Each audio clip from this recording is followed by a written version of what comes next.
క్రీస్తునందు సహోదరి సహోదరులారా, ప్రభు అయిన యేసు క్రీస్తు నామములో హృదయపూర్వక వందనాలండి. ముందుగా ఇంత మంచి సమయాన్ని ఇచ్చిన తండ్రి అయిన దేవునికి, ప్రభు అయిన క్రీస్తు ద్వారా కృతజ్ఞత స్తుతులు చెల్లిస్తున్నానండి. అందరూ బాగున్నారండి. వాక్యం చదువుకొని ప్రార్థన చేసుకున్న తర్వాత పాఠంలోనికి వెళదామండి. మార్గం రాసిన సువార్త 9వ అధ్యాయం 29వ వచనం. అందుకు ఆయన, ప్రార్థన వలనే కానీ మరి దేని వలనైనను ఈ విధమైనది వదిలిపోవుట అసాధ్యమని వారితో చెప్పాను. ప్రార్థన చేసుకుందాం. పరలోకమందున్న మా తండ్రి, పరిశుద్ధ ప్రేమ గల తండ్రి, గొప్ప తండ్రి, యెహోవా తండ్రి, మీ ప్రియ కుమారుడు యేసుక్రీస్తు ప్రభువారి ద్వారా కృతజ్ఞతాస్తుతులు చెల్లిస్తున్నాం నాయన. ఈ రాత్రి వేళ మా అందరితో మాట్లాడమని మా ప్రభు అయిన యేసుక్రీస్తు నామమున వేడుకున్నాం తండ్రి. ఆమేన్. ప్రభు అయిన యేసుక్రీస్తు నామములో హృదయపూర్వక వందనాలండి. దేవుని కుమారుడు యేసుక్రీస్తు ప్రభువారు ఈ లోకానికి వచ్చిన తర్వాత పరలోక రాజ్యం సమీపిస్తుంది కనుక మారు మనసు పొందమని ప్రకటింప మొదలుపెట్టాడు. అంశం: కుటుంబం పైన అపవాది కుతంత్రాలు. కుటుంబం పైన అపవాది కుతంత్రాలైన తంత్రాలు, అపవాది యొక్క తంత్రాలు. కుటుంబం అనేది చాలా విలువైనది, చాలా ప్రాముఖ్యమైనది. దేవుడు ఆదిలోనే కుటుంబాన్ని చేశాడు. తర్వాత కుటుంబం అనేది భూమి మీద ఎలా ఉండాలి అంటే, పరలోకంలో ఎలాగైతే ఉంటుందో, పరలోకం ఎలా ఉంటుందో భూలోకంలో కుటుంబం కూడా అలా ఉండాలని దేవుడు కోరుకున్నాడు. కానీ ఆ విషయాన్ని, ఆ మనశ్శాంతిని, ఆ సంతోషాన్ని కుటుంబం అనేది కోల్పోతుంది. కుటుంబంపై అపవాది తంత్రాలు, కుతంత్రాలు, అది చేసే తంత్రాలు, కుతంత్రాలు ఏంటంటే, ఇదిగో ఈ కుటుంబంలోని సంతోషం ఉండకూడదు, ఆనందం ఉండకూడదు, వీడు పరిశుద్ధులుగా ఉండకూడదు అని అపవాది కోరుకుంటాడు. కుటుంబం పైనే ఎందుకు దాడి అని అంటే, ఇంటి యజమానుడిగా ఉన్న వ్యక్తి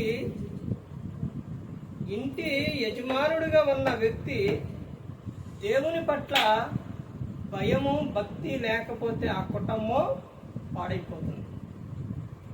ఇంటి యజమానుడు దేవుని పట్ల భయభక్తులు కలిగి ఉండే ఆశీర్వాదం ఎలాంటిదంటే, కీర్తనలు 128వ కీర్తన 1వ వచనం నుంచి 6వ వచనం వరకు అక్కడ చెబుతారన్నమాట. అపవాది ఎవరిని పట్టుకుంటాడని అంటే, ముందు ప్రాముఖ్యంగా ఎవరైతే మెయిన్ క్యారెక్టర్ ఎవరైతే ఉంటారో వారిని మారకుండా అపవాది చేస్తాడు.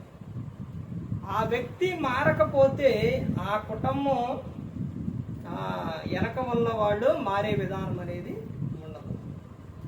ఆ వ్యక్తే మారితే వెనకున్న వ్యక్తులు ఏమవుతారు? మారిపోతారు.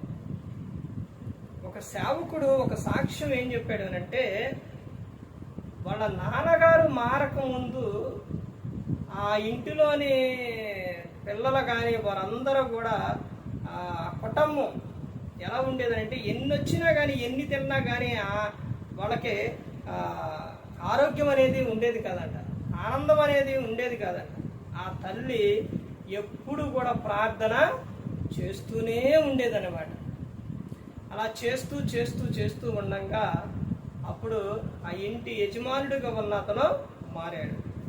అతడు మారిన తర్వాత ఆ కుటుంబంలోని వాళ్ళు మొత్తం ఎంతమంది అంటే 8 మంది. 8 మంది తర్వాత భార్య, వీళ్ళందరికీ 10 బైబిల్ తీసుకొచ్చేసి వాళ్ళ 9 మందికి 9 ఇచ్చేసి ఈయన ఒకటే మొత్తం కూడా ఇక రాత్రి అయ్యేసరికి మొత్తం కూడా కూర్చోవాలి. ఒకరు ఇద్దరిని కంట్రోల్ చేయటమే, ఇద్దరిని కూడికలో కుటుంబంలో కూర్చోబెట్టడానికి, లేకపోతే కుటుంబ ప్రార్థన పెట్టడానికే ఈ రోజున ఎన్ని బాధలు ఎన్ని అని అంటే, భార్య వస్తే భర్త రాడు, భర్త వస్తే భార్య రాదు, తల్లిదండ్రులు వస్తే పిల్లలు రారు. అసలు ఎన్ని విధాలుగా ఉంటుందంటే ఈ రోజున మరి ఆ రోజున 10 మంది కలిసి ఆ ప్రార్థన ఆరాధించారంట. ఆ టైంలోనే ప్రార్థన పెట్టిన టైంలోనే పాలో అని కేకేస్తే ఏమో లెగిసి వెళ్ళిపోతుంటే పాలో కూర్చో అనేవాడంట. మరి ఈ రోజున ఫోన్ వచ్చింది అని అంటే, లేకపోతే ఎవరైనా పిలిచారని అంటే అనుకుంటే వెళ్ళిపోతారు. అసలు ఆరాధన అనుకున్నారా, కూడిక అనుకున్నారా, ఏమనుకున్నారు అసలు? దేవుడు ఎక్కడ 2-3 నా నామమున కూడి ఉంటారో నేను అక్కడ ఉంటానని యేసుక్రీస్తు ప్రభువు చెప్పారు. మరి ఆయన ఎక్కడ ఉన్నప్పుడు నువ్వు కూర్చొని లెగిచి ఫోన్ వచ్చిందని ఎవరైనా పిలిచారని ఇష్టానుసారంగా వెళ్ళిపోతుంటే నీకు అసలు దేవుడు అంటే భయం ఉందా, భక్తి ఉందా? ఆ రోజున వారు ఆయన చెప్తున్న ఏ మెసేజ్ చెప్పినా కానీ ఆ సేవకుడు తల్లిదండ్రుల గురించి, వాళ్ళ గురించి, వాళ్ళ పిల్ల అన్నదమ్ముల గురించి సాక్ష్యం అనేది చెబుతున్నారు. తండ్రి గురించి చెబుతున్నారు. ఆ తండ్రి మారడంతోనే వాళ్ళు మొత్తం కూడా ఏమైపోయారు, మొత్తం కూర్చున్నారు. నోవాహు గారు దేవుని పట్ల భయభక్తులు కలిగి ఉన్నప్పుడు ఆ కుటుంబం మొత్తం ఎంతమంది? 8 మంది. 3 కొడుకులు, 3 కోడళ్ళు, వీళ్ళిద్దరు 8 మంది. ఇంటి యజమానుడు మారితే కుటుంబం మారుతుంది. ఇంటి యజమానుడు మారకపోతే కుటుంబం మారదు. ఇంటి యజమానుడు తాగుబోతైతే ఆ కుటుంబం మొత్తం కూడా చికాకులే, గొడవలే, ఆనందం ఉండదు. అపవాది ఎవరిని పట్టుకుంటాడనంటే ఇంటి యజమానుడిగా ఉన్న వ్యక్తినే పట్టుకుంటాడనమాట. బస్సు కానీ ట్రైన్ కానీ నడిపే వ్యక్తి సరైన వ్యక్తి కాకపోతే ప్రమాదం జరుగుతుంది. కుటుంబాన్ని కష్టపడి తెచ్చి కుటుంబాన్ని పోషిస్తారు. కానీ ఆ కుటుంబం ఆనందంగా ఉండాలన్నా, లోకం విడిచినప్పుడు పరలోకం వెళ్ళాలన్నా ఇంటి యజమానుడిగా ఉన్న వ్యక్తి చేయవలసిన విధానం ఏంటంటే వాళ్ళకి క్రీస్తుని పరిచయం చేయాలి, క్రీస్తుని గురించి చెప్పాలి. ఇంటి యజమానుడు పరిశుద్ధుడుగా దేవుని పట్ల భయము, భక్తి కలిగి ఉంటే ఆ వెనకమాల ఉన్న వ్యక్తులు కూడా ఉంటారన్నమాట. ఆ తర్వాత రెండో వ్యక్తి అంటే ఇంటి యజమానురాలు. ఈ యజమానురాలు మామూలు రాలు కాదనమాట. కొంతమంది యజమానురాలు ఉంటారు స్త్రీలు. ఎలా ఉంటారు అని అంటే దేవుని పట్ల భయము ఉండదు, భక్తి ఉండదు అనమాట. మీకేమైనా ఏమని పిలవాలి? అసలు స్త్రీని యేసుక్రీస్తు ప్రభువారు కానీ దేవుడు కానీ ఏమని పిలిచారు తెలుసండి? అమ్మా అని పిలిచారు. మరి ఇలాంటి స్త్రీలని ఈ రోజున కుటుంబంలో ప్రార్థన చేయకుండా, పిల్లలకు నేర్పకుండా, భర్తకు చెప్పకుండా తమ ఇష్టానుసారంగా జీవించే స్త్రీని అసలు ఏమని పిలవాలి? వీళ్ళకి ఏం పేర్లు పెట్టాలి అసలు? సేవకులు, బయట ఉన్న సేవకులు కొంతమంది సాక్ష్యాలు తండ్రి గురించి కానీ, తల్లి గురించి కానీ, భార్య గురించి కానీ, పిల్లల గురించి కానీ ఒక్కొక్క సాక్ష్యం చెబుతుంటే ఎంత అద్భుతంగా ఉంటుందంటే, మరి ఈ రోజున కొన్ని కుటుంబాల్లో చూడండి, తండ్రి సరిగా ఉండడు, తల్లి సరిగా ఉండదు, పిల్లలు సరిగా ఉండరు, భార్య సరిగా ఉండదు.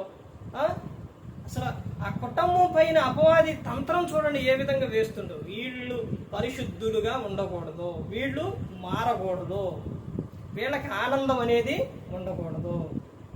స్త్రీ రేయి మొదటి జాములు లేచి ప్రార్థన చేయాలి. అసలు లేచే స్త్రీలు ఉన్నారంటారా? ప్రార్థన చేసే స్త్రీలు ఉన్నారంటారా? పిల్లలకు నేర్పుకోవాలి చెప్పే స్త్రీలు ఉన్నారంటారా? ఎక్కడో ఉంటారండి, ఎక్కడో ఉంటారు, అందరూ కూడా ఉండరు. వాక్యం సమయం దొరికితే వాక్యం చదివే స్త్రీలు ఉన్నారా? సమయం దొరికితే ప్రార్థన చేసే స్త్రీలు ఉన్నారా? సమయం దొరికితే ఏం మాటలయ్యి? పనికి మాని మాట. సమయం దొరికితే వ్యర్థమైన మాట. నువ్వు ఎలా పరలోకం చేరతావు? మరలా నువ్వు ఆదివారం ఆరాధనకి వెళతావు, కూడికలో కూర్చుంటావు, ప్రభువా ప్రభువా అంటావు. ఎలా వెళతావు? నువ్వు ఎలా ఉండాలో తెలుసా? నీకు సమయం దొరికినప్పుడు నువ్వు ప్రభుతో మాట్లాడుకోవాలి. అంటే నువ్వు ఎవరు వస్తే వారితోని ఎక్కడ పడితే అక్కడికి వెళ్ళి, లేకపోతే ఫోన్లోని నీ ఇష్టానుసారంగా మాట్లాడుతున్నావంటే వాళ్ళంటే నీకు ఇష్టం, దేవుడు అంటే నీకు కష్టం. నీకు దేవుడు అంటే ఇష్టం ఉంటే నువ్వు దేవునికి ఫోన్ చేస్తావు, దేవునితో మాట్లాడుకుంటావు అస్తమానం కూడా. ప్రార్థన చేస్తూ నువ్వు వాక్యం చదువుతూ, దేవుడు నాతో ఏం మాట్లాడతారో అని వాక్యం చదువుతూ. ఈ రోజున స్త్రీలు ఇంటి యజమానురాలు ఎలా ఉన్నారనంటే భయంకరమైన స్థితిలో ఉన్నారు. వీళ్ళకి పేర్లు పెట్టాలన్నా కానీ నువ్వు రావట్లేదండి. ఎందుకనంటే దేవుడు అంతగా స్త్రీని వారి వైపునే ఉండి, వారి పక్షానే ఉండి ఆయన యవన స్త్రీలు పక్కన యుద్ధాన్ని చేస్తారు. దేవుడు మీ పక్షాన ఉన్నప్పుడు మీరు ఎంత భక్తిగా ఉండాలండి. ఈ రోజున ఆదివారం ఆరాధన జరుగుతుందంటే, ఆదివారం వచ్చిందనంటే స్త్రీలు పురుషుల్ని, భర్తలను ప్రార్థన తీసుకొచ్చే స్త్రీలుగా ఉన్నారా? భర్త ఏమైపోతే నాకెందుకు, భర్త తాగితే నాకెందుకు, తిరిగితే నాకెందుకు, ఎక్కడికి వెళితే నాకెందుకు, ఏమైపోతే నాకెందుకు, నేను ప్రార్థనకు వెళతా, నేను ఈ లోకం విడిచినప్పుడు పరలోకానికి చేరతా. మరి నీ భర్త నరకంలో కాలిపోవాలి, నరకంలో కేకలు పెట్టాలి, నువ్వు మాత్రం పరలోకంలో యేసుక్రీస్తు ప్రభువారి పక్కన ఆనందంగా ఉండాలి. నీ భర్త అప్పుడు నీ భర్త కేకలు పెట్టాలి నరకం. ఇదేనా నువ్వు కోరుకునేది? ఇద్దరు పరలోకంలో ఉండాలి అని అంటే ప్రభువైన క్రీస్తు యొద్దకు రావాలిగా. ఈ రోజున ఎక్కడ చూసిన చర్చిల్లోనే ఆదివారం వచ్చిందని అంటే ఆరాధనలో చర్చిల్లో పురుషులు కనపడరు, భర్తలు కనపడరు. ఎవరు కనపడతారు?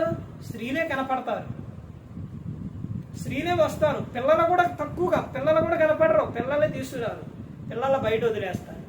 భర్తలేమో యాడికి వెళ్ళిపోతారు, కూర్చుంటే టీవీలు కాడ, లెగిస్తే మందు, కొంతమంది వ్యభిచారం. ఈ విధంగా జీవిస్తూ ఉంటారు. ఈ రోజున ఇంకా ముందు కాలంలో ఎలా జీవిస్తారనంటే స్త్రీలు భార్య ఇంట్లో ఉండగానే పరస్త్రీని తీసుకొచ్చి తప్పు చేస్తున్నా ఏమైద్దిలే, ఏం కాదులే, చేసుకుంటేలే, ఆయన ఆనందంలే అనుకునే విధానానికి మారిపోయేటట్టుకున్నారు స్త్రీలు. మరి నీ భర్త మందు తాగుతుందంటే, ధూమపానం చేస్తున్నానంటే వ్యభిచారం చేసినట్టేగా. ఒక స్త్రీని నీ ఇంటికి తీసుకొచ్చి నీ ముందే ఆ స్త్రీతో ఉంటే నీకు ఎలా ఉంటుంది? ఎలా ఉంటుంది? బాధ కలుగుతుందా లేదా? మరి నీ భర్త తిరుగుతుంటే, నీ భర్త మందు తాగుతుంటే, నీ భర్త ధూమపానం చేస్తుంటే, నీ భర్త మందిరానికి రాకపోతే నీకు కొంచెం కూడా బాధ లేదా తల్లి? బాధ లేదమ్మా. ఏ విధంగా ఉన్నావో ఒక్కసారి ఆలోచించు. నీ పిల్లలు ఏమైపోతే నీకెందుకు, నీ భర్త ఏమైపోతే నీకెందుకు? నువ్వు మాత్రం ఎలా ఉండాలి? నువ్వు ఆరాధనకి వెళ్ళాలి, కూడికలకు రావాలి. వాళ్ళు మాత్రం లోకంలో ఉండాలి, ఈ లోకం విడిచినప్పుడు నరకానికి వెళ్ళిపోవాలి. ఇదే స్త్రీలు కోరుకునేది. నీకు ఏదన్నా చీర కావాలంటే, ఏదైనా వస్తువు కావాలంటే, నువ్వు ఎక్కడికన్నా వెళ్ళాలి అని అంటే అసలు నువ్వు ఒక్క నిమిషం వదిలిపెడతావా? ఎంత బతిలాడతావో, ఎంత ఏడుస్తావో, ఎంత గొడవ చేస్తావో, అసలు మాట్లాడో, తినటానికి కూడా పెట్టో. అంత విధంగా చేసి నువ్వు నీ భర్తను ప్రార్థన తీసుకురాలేవా? నీ భర్త కోసం ప్రార్థన చేయలేవా? నీ భర్త మారాలని నువ్వు ఎప్పుడైనా ప్రార్థన చేసావా? నీ భర్తకి ఎప్పుడైనా వాక్యం చెప్పావా? నీ భర్తను ఎప్పుడైనా మందిరానికి తీసుకొచ్చావా? ఎందుకనంటే ఇవన్నీ కూడా ఏంటంటే నీ మీద, నీ కుటుంబం మీద అపవాది చేస్తున్న తంత్రాలు, కుతంత్రాలు. నీ భర్తను మారకుండా, నీ భార్యను మారకుండా, నీ పిల్లలను మారకుండా చేయడానికి అపవాది వాడు చేస్తున్న ఎరలో, వాడు చేస్తున్న ప్రయత్నాలు. ఒకసారి ప్రతి ఒక్కరు కూడా ఆలోచించండి, ప్రతి ఒక్కరు కూడా గ్రహించండి. నీ భర్త ఊరికి వెళ్ళిపోయి ఉదయం వెళ్ళి సాయంత్రానికి రాకపోతే ఇంకా రాలేదే, ఫోన్ చేస్తే ఫోన్ కలవకపోతే ఇంకా ఏం ఫోన్ కలవట్లేదు అని ఎన్నో ప్రయత్నం చేస్తావే. మరి నీ భర్త మందిరానికి రాకుండా, మారకుండా ఉంటే, నువ్వు మారి నువ్వు దేవుని పట్ల భయము భక్తి కలిగి ఉంటే, నీ భర్త మారకపోతే నువ్వు ఈ లోకం విడిచినప్పుడు, ఇద్దరు ఈ లోకం విడిచినప్పుడు అడిగిపోతారు. ఎక్కడ పోతారు? ఒకళ్ళు పరలోకం, ఒకళ్ళు నరకం. ఇక అక్కడ నువ్వు నీ భర్త నరకంలో ఉన్నప్పుడు నువ్వు ఫోన్ చేసినా ప్రయోజనం లేదేక, పిలిచినా రాడేక, అరిచినా రాడేక, ఏడ్చినా రాడేక. మధ్యలో ఏముంటుంది? అగాధం ఉంటుంది. ఇది ప్రతి ఒక్కరూ గమనించుకొని ప్రతి ఒక్కరూ కూడా కలిసి ఆరాధనకు వెళుతూ, కలిసి ప్రార్థన చేస్తూ, కలిసి ప్రతి ఒక్కరూ కూడా దేవుణ్ణి స్తుతించే విధంగా, దేవునికి కృతజ్ఞతాస్తుతులు చెల్లించే విధంగా ప్రతి ఒక్కరు కూడా ఉండాలి.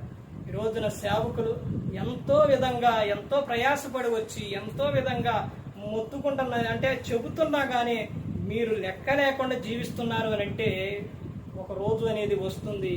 ఆ రోజున నువ్వు ఎంత అరిచినా, ఎంత కేకలు పెట్టినా, అయ్యో అయ్యో ఆ రోజున సేవకులు చెబుతుంటే నేను వినలేదే, నా కుటుంబాన్ని మార్చుకోలేదే, నా కుటుంబం కోసం నేను కన్నీరు విడవలేదే, నా కుటుంబం కోసం ప్రార్థన చేయలేదే, అయ్యో అయ్యో ఎంత పని జరిగిపోయింది, నా భర్తకేంటి ఈ స్థితి వచ్చింది, నా భార్యకేంటి ఈ స్థితి వచ్చింది, నా పిల్లలేంటి నేను అల్లారి ముద్దుగా బంగారమే, నా కొండే, నా బాబే అని నేను ఎంతగానో పిలుచుకున్నాను. అయ్యో నా బిడ్డలందరూ నాకు అందరూ దూరం అయిపోయారే అని నువ్వు ఏడ్చి మొత్తుకున్న బుర్రలాడినా, నువ్వు ఏది చేసినా కానీ ఆ రోజు ప్రయోజనం ఉంది. అందుకని యేసుక్రీస్తు ప్రభువారు ఏం చెప్పారంటే, సిలువుకు ఆయన తీసుకెళ్ళేటప్పుడు ఏమని చెప్పారు? అమ్మలారా, నా నిమిత్తము కాదు, నేను 3వ రోజు, నేను ఇప్పుడు ఈ రోజున చనిపోయి 3వ రోజు లేచి సమాధిని బద్దల చేసుకొని బద్దల కొట్టుకొని వచ్చి నేను తండ్రి వద్దకు వెళ్ళిపోతాను. నా నిమిత్తం మీరేడ్చేది ఏంటి?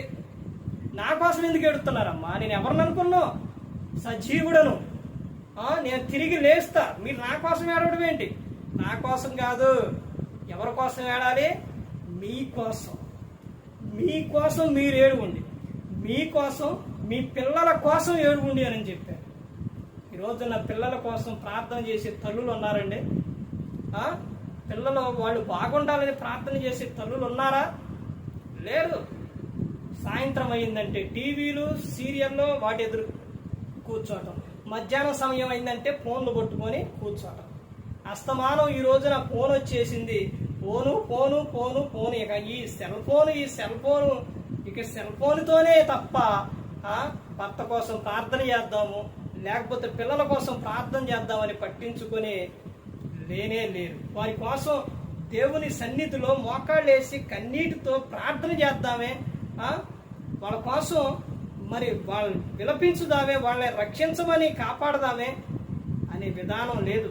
నాడు జెబెదయి కుమారుడి తల్లి క్రీస్తు యొద్దకు పిల్లలు తీసుకొచ్చింది, నేను కూడా తీసుకెళ్ళాలి అనే విధానం లేదు ఈ రోజున తల్లులకి. ఎంత భయంకరంగా జీవిస్తున్నారంటే, భర్త కోసం కానీ, పిల్లల కోసం కానీ, కుటుంబం కోసం కానీ ప్రార్థన చేసేవారు ఈ రోజున లేరు. కుమారుడికి దెయ్యం పట్టింది. దెయ్యం పడితే ఆ తండ్రి తీసుకొచ్చింది.